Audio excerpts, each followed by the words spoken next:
Happy Form Friday, you guys. Coach Hannah here with Coach Alicia for Fit Body Bootcamp. This week we are here to talk to you about squats. Again, it's a basic movement. You guys have all been doing them. We pretty much do it in life every single day when we're not even thinking about it. You know, we need to drop down to pick something up, anything like that.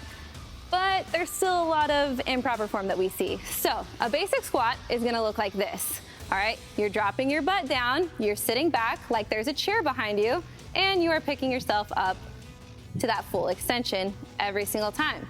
So what are we working? We got the core stabilizing us, we got the quads going, hamstrings going, and then the glutes going. And I know this is something that's kind of uncomfortable for people that are just beginning to work out, but that glute squeeze at the end when you stand all the way up, I know it's not pretty if you're looking in the mirror while you're doing it, but it's super, super important at the end of the rep to really get as much out of that squat as you can and to really fire up those glute muscles. All right, so a couple of things we see go wrong.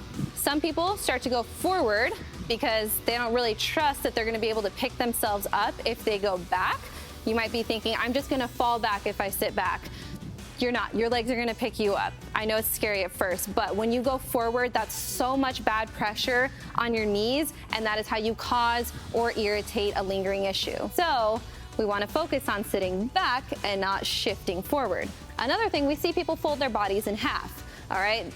This is not a hinge movement, and it's not meant for your upper body to even be moving that much at all. Naturally, there's gonna be a little bit of a fold when you go down for your squat. You're not gonna, go straight up and down, but you really should not be moving your shoulders down as you drop into that squat.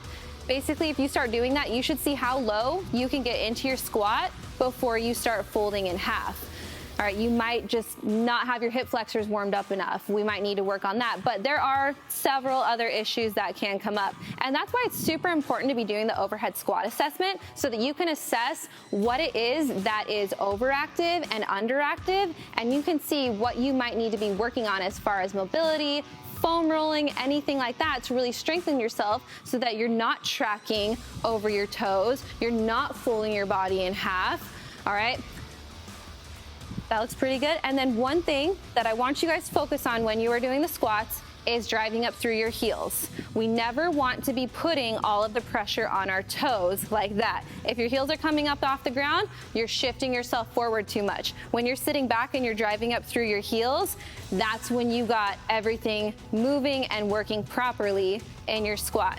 Remember, squats are not about who can get the lowest. That just means that you're a lot more flexible.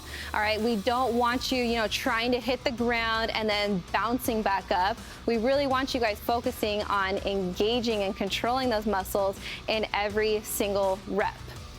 Perfect. Legs feeling good? Yes. Awesome. Hope you guys enjoyed that Form Friday. Have a great weekend.